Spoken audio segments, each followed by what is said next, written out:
Je me sens différent. Et c'est pourquoi je suis très à l'aise aujourd'hui pour porter l'accusation contre Louis. Je l'accuse au nom, surtout, de la...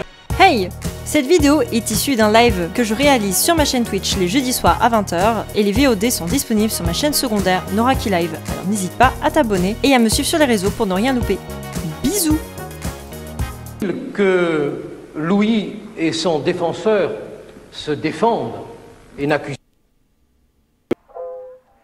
Que Louis et son défenseur se défendent. Fucking genius. Habile. Vous fûtes durement renvoyé du gouvernement et exilé de Versailles. En effet, La Capette abandonna. on ne discute pas la volonté du roi. Et voici que, loin de montrer la moindre ingratitude, tu as été le seul en France, ou quasiment, à être volontaire pour défendre publiquement l'accusé. Et tu sauras qu'après ce procès, tu rejoindras toi aussi la guillotine. Il est guillotiné le 21 avril 1694 avec sa fille Antoinette, son gendre, sa petite fille, son mari et d'autres de ses secrétaires. Waouh, le massacre! De Dimès, sa sœur aînée, comtesse, est exécutée le même jour que Madame Elisabeth, la sœur du roi. Je savais pas que... Va y avoir de la pub ou pas? C'est moi, le provateur Philips. Pas de panique. Il y a de la pub de l'époque. Je la laisse. Un vrai bonheur, non? Provapeur Philips. Philips, le temps de vivre. Philips, le temps de vivre. Je savais pas que ça avait cette gueule-là, les faire repasser. Je pensais que c'était déjà comme aujourd'hui, quoi. Par contre, vous remarquerez que le monsieur, il a repassé quand même. Hein. On est sur une petite évolution sur le sexisme en 86. Hein. Le réseau est-il là? Hein? Le réseau est-il là? C'est ça. Les collabos retournent leur veste. Jean Lefebvre et Pierre Mondy sera... Est-ce que vous connaissez la 7ème compagnie? Mes parents regardent ça. Ma mère regarde toujours ça, d'ailleurs. Vieux truc, hein, la 7ème compagnie. Ils sont tous morts hein, sur cet écran. Notamment R.I.P. Pierre Mondy, hein, on t'aime. César dans Camelot. La 7ème compagnie au clair de lune pour Mardi, rayonner de à rire. 20h40, notez-le dans vos agendas. Mardi à 20h40, la 7ème compagnie sur TF1. Hein. Attention, ça rigole pas. Nous allons jouer jusqu'au bout le jeu de cette dramatique judiciaire. Attention.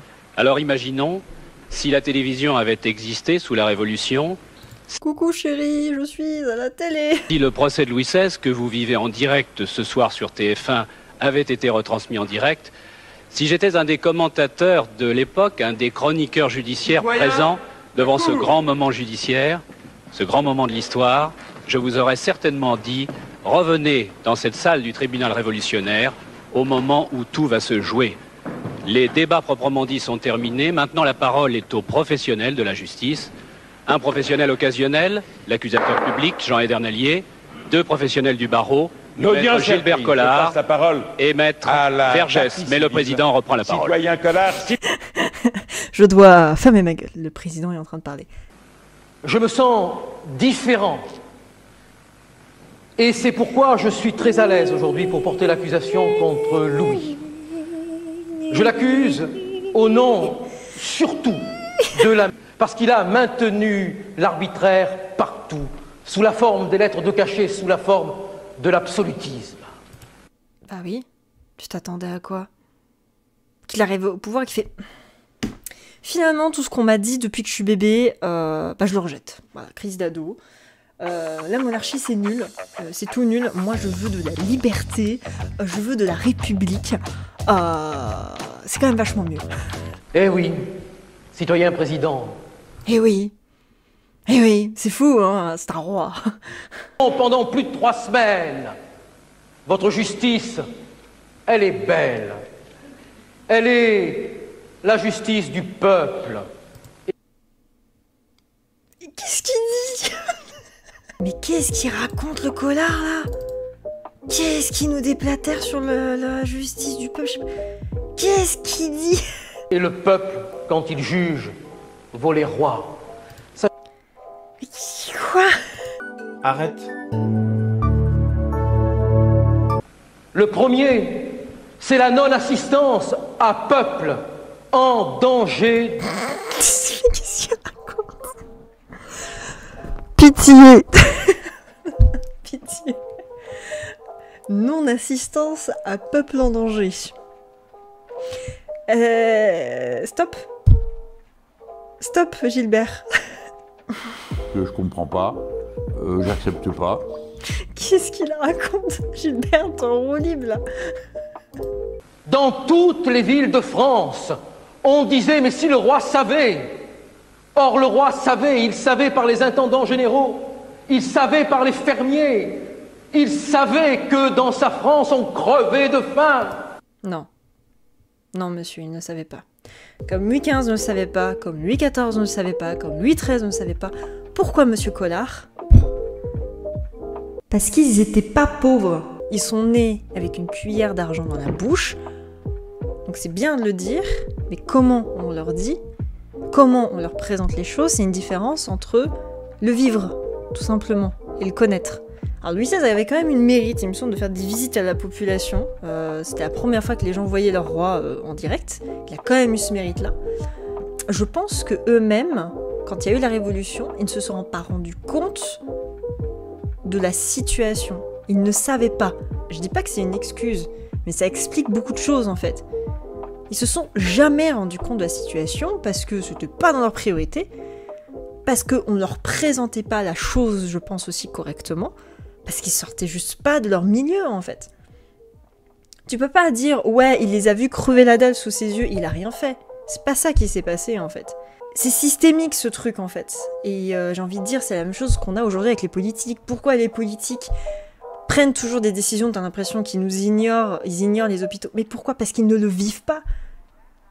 Ils ne le vivent pas. C'est pas qu'ils ne savent pas, qu'ils savent. Ils le vivent pas en fait. Et du coup ils se rendent pas compte. Et ils ont pas envie de se rendre compte. C'est aussi autre chose. Parce que franchement, Gigi pourrait l'attaquer... Il pourrait faire plein de choses. Et je trouve que là où il devrait être juste, je suis d'accord avec Robespierre, c'est de dire... Moi, ce qui me dérange, c'est peut-être pas forcément la personne, c'est ce qu'il représente. Par sa personne sacrée, par tout ça en fait. C'est ça qui est gênant. Et lui, il essaie de trouver des trucs pour dire que lui, c'était un connard spécifiquement. Mais on n'a pas condamné Louis XVI à mort, on a condamné la monarchie à mort. Louis XVI était le représentant d'un système. Lui, il le savait, il a rien fait. Ses ministres, ils savaient, ils ont rien fait. Les nobles, ils savaient, ils ont rien fait. Personne n'a amélioré la situation. Parce que je ne supporte pas le mépris des pauvres gens. Pardon. On avait dit qu'on faisait pas le procès de Gigi.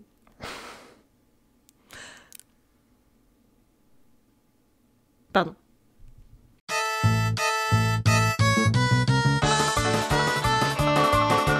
Je lui reproche encore d'avoir commis un crime contre l'humanité. Oui, un crime contre l'humanité, savez-vous. T'es sérieux là? Violation délibérée et ignominieuse des droits fondamentaux d'un individu en un groupe d'individus inspirés par des motifs politiques, philosophiques, raciaux ou religieux. La notion de crime contre l'humanité est une catégorie complexe de crimes punis au niveau international et national par un ensemble de textes qui regroupent plusieurs incriminations. Et toi, tu lis ça et tu te dis « Ouais, c'est un crime contre l'humanité ». Il y a des débats à fond sur ce que c'est ou pas un crime contre l'humanité. On y a mis le génocide des Juifs, notamment. Le génocide des Arméniens, il y a eu beaucoup de débats.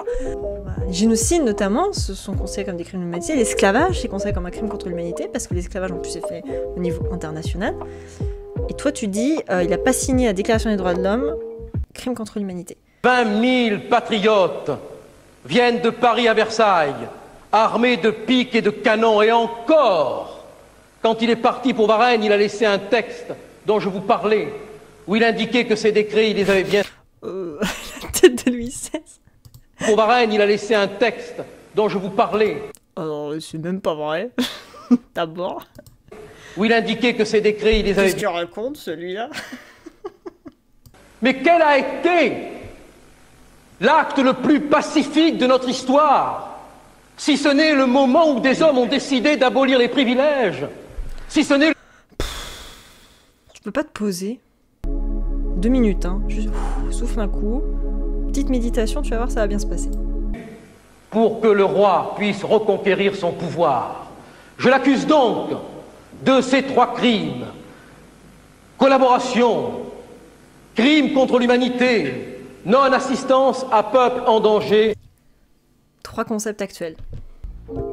Alors je sais que c'est le principe de l'émission, mais du coup je suis pas trop d'accord avec le fait d'appliquer des crimes, des accusations actuelles à une époque passée. Je vois l'exercice, mais du coup je suis pas d'accord avec l'idée. Enfin, ça marche pas, je trouve. Mais il vous dit attention, attention, vigilance. Qui sait si dans 200 ans, notre rêve sera réalisé? Qui sait si dans 200 ans, la présomption d'innocence sera respectée? Qui sait si dans 200 ans, les prisons de France ne seront pas pleines de citoyens et de citoyennes en attente d'être jugés? Non, là, tu t'égares, Gigi, là. Tu t'égares du sujet, là. Qui sait, dans 200 ans, si nos politiques seront des traîtres? Oh mon Dieu, il est il arrive pas à rester sur son sujet. C'est insupportable. Je prolonge, ô mort, vieux capitaine, il est temps, levons l'ancre. Français, encore un effort, coupons au capitaine.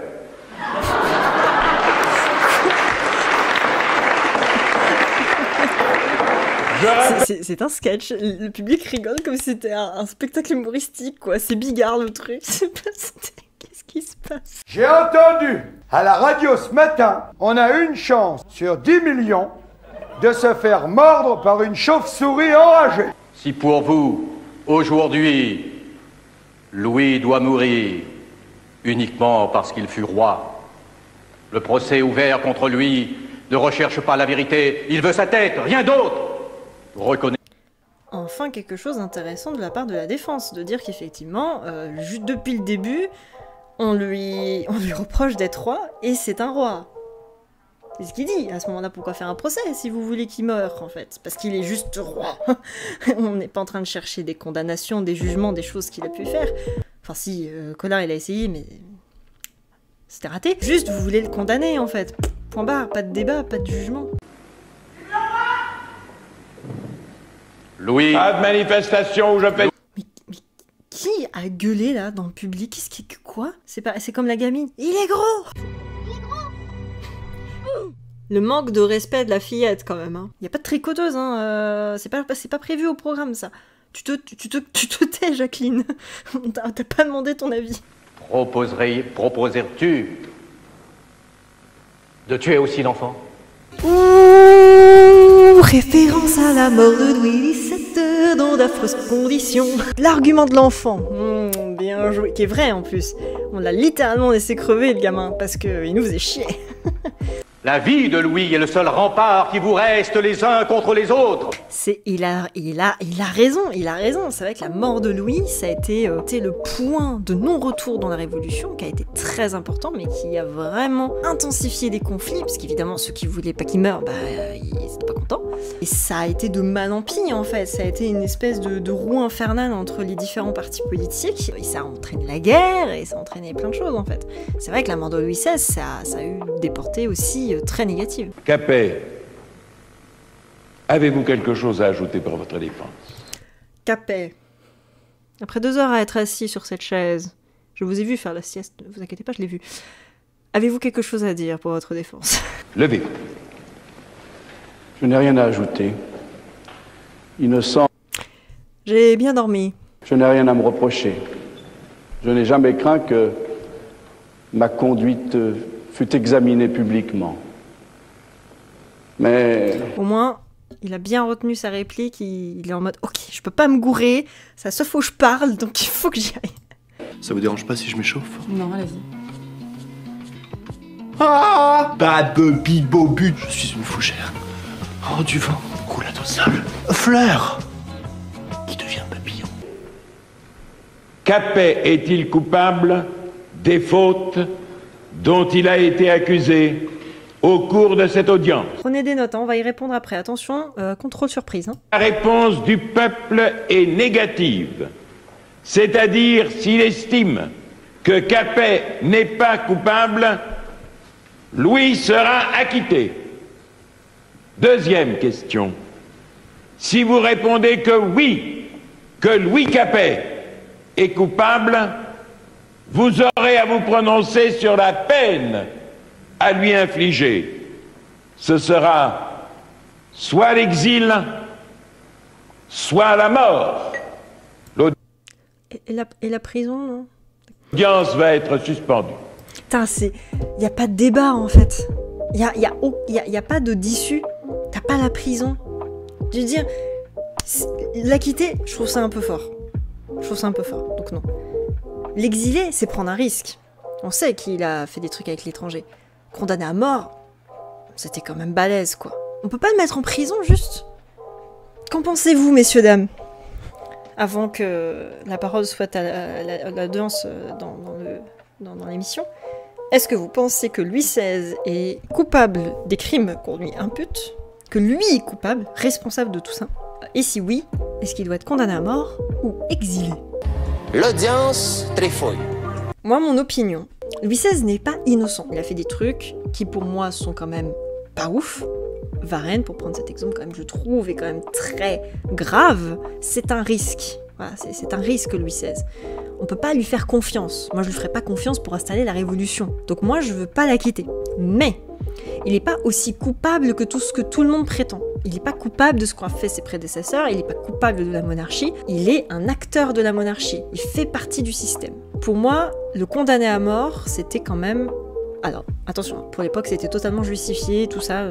Prenons notre regard d'aujourd'hui. Il ne méritait pas d'être condamné à mort, même si je comprends pourquoi on l'a fait à l'époque, hein, attention, mais voilà. Parce que on lui a condamné pour des choses qu'il n'a indirectement commises, parce qu'il est le roi. Voilà, on l'a condamné pour être roi.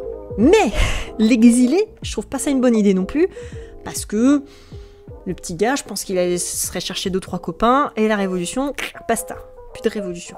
Donc en fait, les 3 solutions proposées par le juge ne me conviennent pas. Pour moi, il aurait fallu l'emprisonner, et au pire l'exiler très très loin, comme on a fait avec Napoléon, l'exil à Sainte-Hélène, comme ça il a fait plus de mal à personne. Le problème de la condamnation à mort et de l'exil, c'est que si on exile, on risque de limiter les déclarations de guerre de la part des pays étrangers parce qu'on limite un peu les problèmes, mais ça nous coûte des moyens, ça nous coûte du monde. Condamner à mort, c'est plus rapide, c'est plus simple, c'est plus efficace.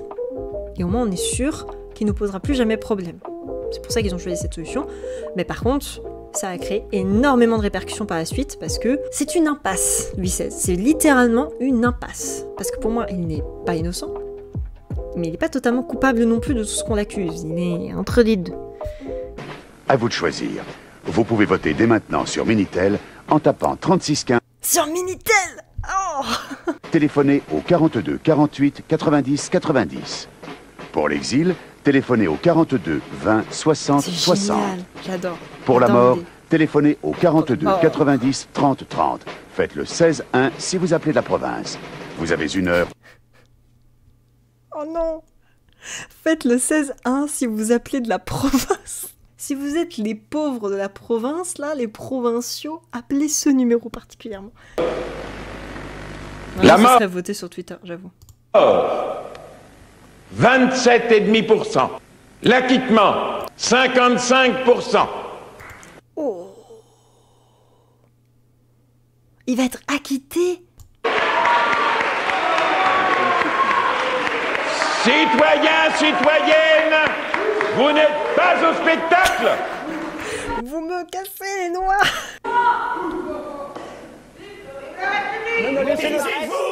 L'audience est levée.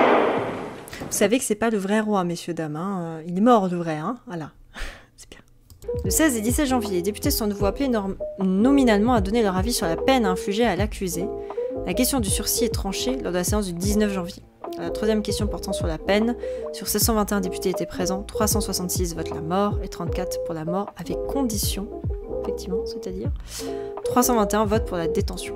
Un second vote a lieu pour confirmer cette décision. Sur les 721 députés présents, 361 votent la mort et 26 pour la mort, sous réserve d'examiner la possibilité d'un sursis à exécution. À la question portant sur ceci et l'exécution, sur 690 députés présents, la majorité, 380 députés, votent non, 2 votes sous condition, 10 s'abstiennent ou se récusent. L'accusé est donc condamné à mort, le sursis temporaire de l'exécution de la peine n'étant pas retenu. Il y a quand même eu long débat quand même. Hein.